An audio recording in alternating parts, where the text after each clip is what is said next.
อิชิพลัสซีสูตรใหม่ชาเขียวผสานประโยชน์จากวิตามินซี 200%มาม่าโอเคคาโบนาร่าเบคอนชีสเข้มข้นหอมเบคอนมาม่าอร่อยปาวินวอชบลูแอคทีฟเฟรชสะอาดหอมเฟรชมั่นใจ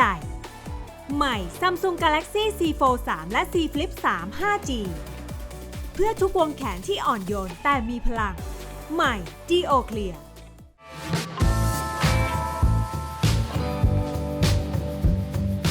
กวินเป็นตัวละครที่ยากในมุมของเคมีสิ่งสำคัญที่สุดคือ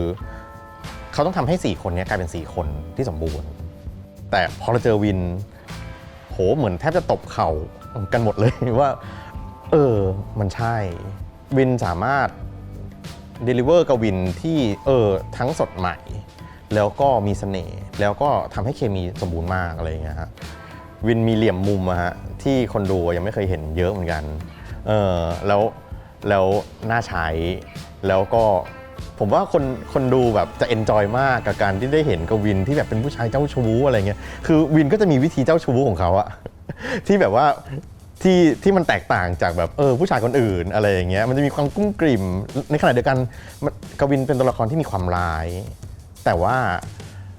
มันร้ายแบบเราให้อภัยอะร้ายแบบน่ามองมากเลยอะไรเงี้ยคือเอาจริงๆกวินเป็นตัวละครที่คอมเพล็กซ์แล้วก็จะมีเส้นเรื่องของตัวเองที่ชัดเจนเพราะฉะนั้นต้องการคนที่แบกพาร์ทของตัวเองได้อะไรเงี้ยซึ่งวินเก็บครบได้หมดเลยอะไรเงี้ยเธอไม่เชื่อใจพวกพี่งั้นหรอแล้วคนอย่าง F4 มีอะไรน่าเชื่อใจบ้างหรอก็กวินก็จะเป็นคนที่เรียกว่าเป็นคนที่มีความมั่นใจในตัวเองครับแล้วก็มีความเป็นคุณชายในตัวเองครับแล้วก็เวลาทำอะไรเนี่ยมีความคิดที่ซับซ้อนแล้วก็ไม่ได้แบบว่าคิดอะไรแล้วก็ทำเลยครับจะคิดอย่างหนึ่งทำอีกอย่างหนึ่งเพื่อให้ได้สิ่งที่ตัวเองต้องการอะไรอย่างเงี้ยครับตัวผมเองเข้าใจว่าทำไมมันถึงเป็นคนเจ้าชู้ก็เลยอาจจะไม่ได้มองว่ากวินเจ้าชู้ในสายตาผมนะเพราะว่าผมรู้สึกว่ากวินมัน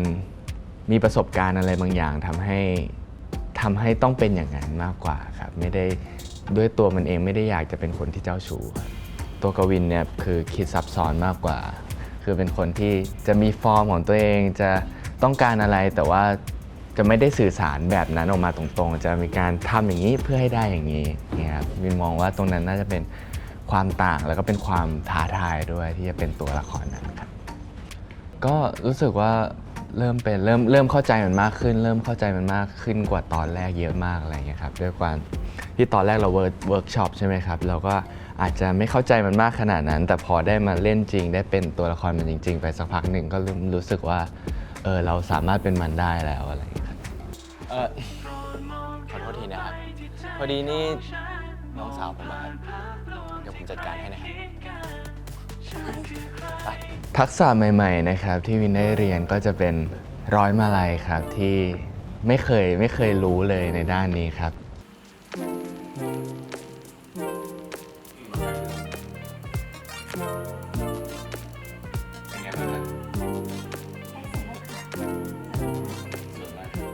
ก็เรียกว่าง่ายมากเลยครับหลับตาก็ทำได้นี่คือจริงๆตั้งแต่ออกมาจากท้องแม่คือร้อยมาลัยเลยครับ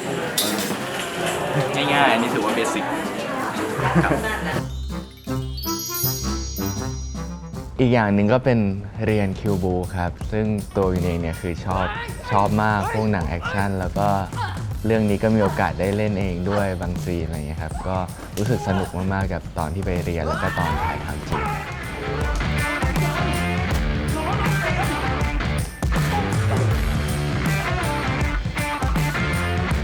ผมว่าพี่วินแบบคือตอนที่เป็นกวินบางทีพี่วินจะมีงัดเสน่ห์บางอย่างออกมาที่แบบผมก็มีตกใจนิดนึงว่าแบบเฮ้ยพี่วินมีมุมนี้ด้วยแต่มันเป็นมุมที่ออกมาสมูทออกมาเป็นกวินออกมาเป็นแบบคือผมก็ชอบแล้วก็มีการบริหารมุกตลกของตัวเองที่แบบลองคิดบางคนอาจจะคิดว่ากวินอาจจะไม่ได้เล่นมุกก็ได้แต่ว่าพอกวินเล่นมุกเป็นแบบนี้มันคือกวินไหมก็คือกวิน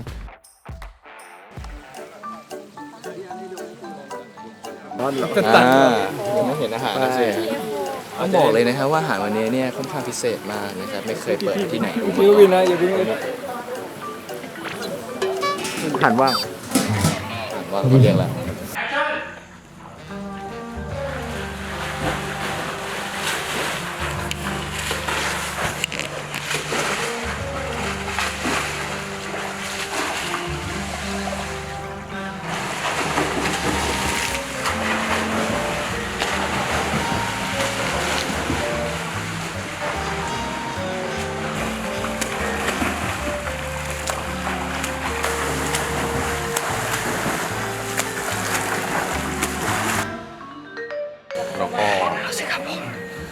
จำได้ไหมว่าว่ายไปกี่รอบ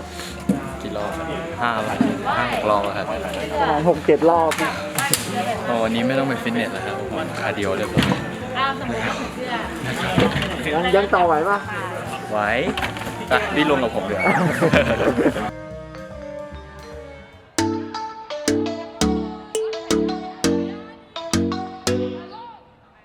ตัวละครถัดมาก็คือเลนอันเนี้ยยากเล่นเป็นตัวละครที่ยากที่สุดแล้วในการหาแคสเพราะว่าเป็นตัวละครที่ตรงข้ามกับไทม์เลยทั้ง energy แล้วก็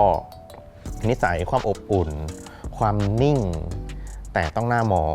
ก็สุดท้ายเราก็มาเจอดิวข้อดีของดิวคือเขาเหมือนมีคลื่นนะเหมือนมีคลื่นที่ใกล้เคียงกับเลนมากแล้วก็เป็นคนที่พออยู่ด้วยกัน4 คนแล้วเรารู้สึกว่าผู้จัดคนนี้น่าสนใจปัญหาของดิวคือดิวไม่เคยเล่นอะไรมาก่อนเลยใหม่มากอะไรเงี้ยพอเราได้ดิวมาแล้วอ่ะก็เลยต้องเวิร์กช็อปดิวเป็นคนที่ต้องทำกันบ้านเยอะที่สุดแหละแล้วก็บอกกับน้องเสมอว่าแบบมาเจอเรื่องแรกแล้วก็เจอตัวละครที่ยากขนาดนี้เนาะอะไรอย่างเงี้ยเพราะว่ามันยากจริงๆมันทั้งเป็นตัวละครที่ฉลาดแล้วก็แบบพูด2 ชั้นก็ต้องทำดีเทลเยอะมากฮะจริงๆดิวเป็นคนนิ่งๆแต่ว่าพอเรารู้จักตัวจริงแล้วตรงกันข้ามกับเลนเยอะเหมือนกันนี่คือมีความมีความกวนมีความอะไรอย่างเงี้ยเลนของเวอร์ชันนี้เป็นตัวละครที่กล้าพูดฮะว่าแตกต่างจากทุกเวอร์ชันมีเสน่ห์ในแบบของเขามากจริงๆแล้วก็ผมว่าดิวจะตกให้คนมาหลงรักได้เยอะเหมือนกัน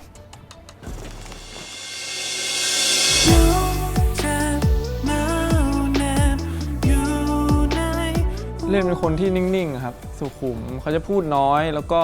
ช่างสังเกตและที่แน่คือมีความเป็นผู้ใหญ่มากแล้วก็แบบผมรู้สึกว่าบุคลิกของเขาการขยับตัวอะไรเงี้ยมันจะแบบมันดูสมูทดูซอฟแต่ว่าก็ดูล็อกอะไรเงี้ยครับผมก็เลยคิดว่าเป็นตัวละครที่ดูดีตัวหนึ่งเลยความจริงก็คิดแล้วแบบก็รู้สึกดีใจแล้วครับที่แบบเขาเรียกเราไปแคสบท F4 อะไรเงี้ยตอนแรกเราก็แค่นั้นก็ดีใจแล้วอะเราไม่ได้หวังว่าแบบจะได้หรือเปล่าเพราะว่าเราไม่รู้ว่าได้แล้วเราจะทำได้หรือเปล่าแน่ๆมันก็แบบพอได้ยินชื่อมามันก็ดูแบบเป็นงานใหญ่อยู่แล้วครับเราไม่ได้มั่นใจในตัวเองขนาดนั้นนะตอนถ่ายครั้งแรกก็รู้ว่ายังไม่พร้อมอะซีนแรกนะพอเริ่มถ่ายอะอ้าวไม่ใช่แบบที่เราคิดนี่หว่าที่เรามีความมั่นใจตอนที่พกมาใช้ไม่ได้แสดงว่าเรายังมั่นใจไม่พอเราแบบยังเก่งอยู่เลยอ่ะอันนี้คือช่วงแรกแล้วก็ช่วงหลังผมรู้สึกว่าปรับได้แล้วก็คล้ายเลนขึ้นจนเป็นเลนแบบ 100% วันนี้เป็นไงบ้างซีนบนดาดฟ้า ซีนบนดาดฟ้าครับก็เริ่มชินแล้วนะครับแบบรู้สึกว่ามันเริ่มเป็นที่ของตัวเองอะไรเงี้ยผมก็ธรรมชาติขึ้นเปล่าไม่รู้แต่รู้สึกว่าตรงดาดฟ้ามันก็เป็นตัวละครดีครับร้อนไหมครับ ร้อนสิครับเพราะว่าพรุ่งนี้หน้ามันไหม้อยู่แล้วได้ครับ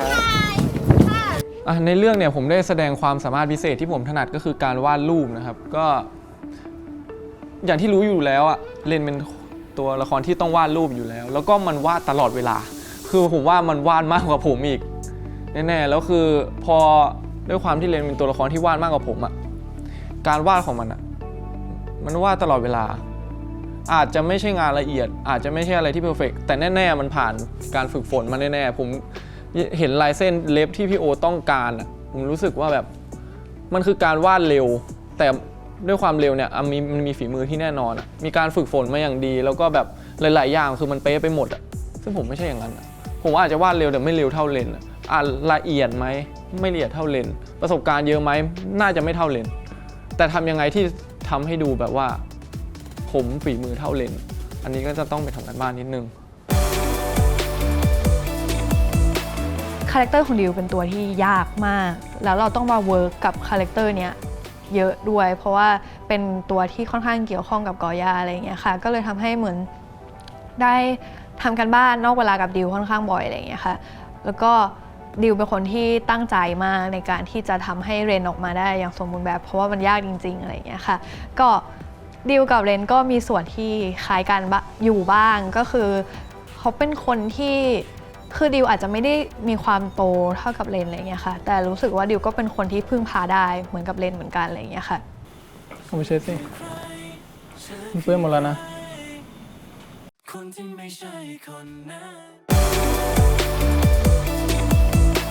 คือฮานะยูริดังโง่หรือว่าจะแต่ละเวอร์ชันก็ตามอะไรอย่างเงี้ย MJ เป็นตัวละครที่จริงๆแล้วคาแรคเตอร์ไม่เหมือนกันทุกเวอร์ชัน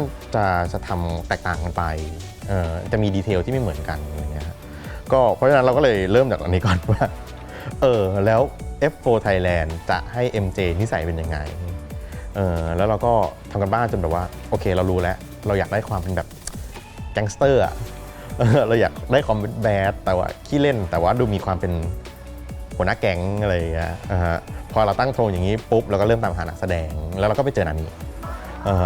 นานี้เป็นคนที่เจอครั้งแรกแล้วเรารู้สึกว่าวิชวลเขาแปลกแล้วเขาต่าง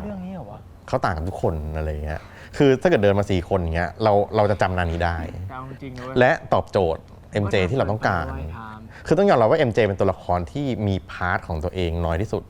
ต้องไม่จมต้องหน้ามองและต้องแย่งซีนเก่งอ่ะ ยิ่งเกิดมาในตระกูลที่สูงส่งก็ยิ่งต้องสมบูรณ์แบบ อันนี้รู้สึกว่า MJ เป็นคนที่มีพลังเยอะมากครับแล้วก็ตัวนี้เองอ่ะ ไม่น่าได้มีพลังขนาดนั้นอ่ะเราเลยพยายามแบบอัพตัวเองให้มันมีพลังเท่า MJ เพราะว่า MJ มันมีความที่มันฉูดฉาดมีความเป็นเอกลักษณ์ของตัวเองมีความที่มั่นใจมีความที่มันจะใช้คำว่าเฟี้ยวฟ้าวได้เลยครับถ้าถามว่าอันนี้มีความเหมือนไหมมันอาจจะมีความรู้สึกที่มันบางอย่างที่มันคล้ายๆแต่ว่าพลังมันยังไม่ถึง MJ มากกว่าแต่ถ้าถามว่าความรู้สึกที่มันเหมือนที่สุดก็น่าจะเป็นความที่ MJ เขาแบบแคร์กับคำว่า F4 ให้ความสำคัญกับเพื่อนมากนะครับซึ่งในเรื่องจริงเนี่ยนี่ก็จะค่อนข้างเซนซิทีฟกับเรื่องเพื่อนเป็นส่วนใหญ่เฮ้ยมึงจะไปไหนมึงบอกกูหน่อยดิวะมึงจะทำอะไรมึงบอกกูหน่อยดิประสบการณ์ใหม่ๆนี่น่าจะเป็นการเรียนบิ๊กไบค์เลยครับโอ้โหเป็นประสบการณ์ใหม่มากเพราะว่าปกติเนี่ยนี่เป็นคนไม่ค่อยกล้าขับรถมอเตอร์ไซค์เพราะเป็นคนกลัวความเร็วหรือว่ากลัวรถล้มอะไรเงี้ยครับพอได้เรียนจริงก็สนุกครับเราเรียนจนเราเหมือนเราได้เป็นนักแข่งเองเลยอะแบบโอ้โหเรียนจนแบบอยากยกล้อเป็นแล้วครับ แต่ตอนเราขับอะเรารู้สึกว่าเราใช้อินเนอร์ที่เราคิดว่าเราเป็น MJ ครับ MJ มันต้องไม่กลัวครับเพราะว่าถ้าเราเกิดความกลัวในการขับรถในการเข้าฉากปุ๊บมันก็จะเริ่มรู้สึกว่ามันไม่ใช่ MJ ครับเพราะว่า MJ เขาขับชีวิตประจำวันทุกวันอะไรครับมันก็จะต้องรู้สึกอินจริงๆพี่นานี้กับ MJ ก็เป็นเรียกว่ามีความสนุกมีความเฮฮาเหมือนกันแต่ว่าอาจจะไม่เท่า MJ ที่ MJ เหมือนจะในตัวละครจะดีตลอดเวลาจะเฮ้ยยังไงเพื่อนเป็นแก๊งเป็นกลุ่มเป็นก้อนอะไรตลอดแต่ว่าพี่นานี้จะไม่ได้ขนาดนั้นครับผมพอ F4 ทั้งหมด4 คนมาอยู่ด้วยกันนะที่เหลือมันก็คือความสนุกของการเห็นน้องๆทุกคนค่อยๆโตขึ้นแล้วฮะแล้วก็ค่อยๆกลายเป็น F4 ที่ใช่ขึ้นเรื่อยๆอะไรอย่างเงี้ยครับ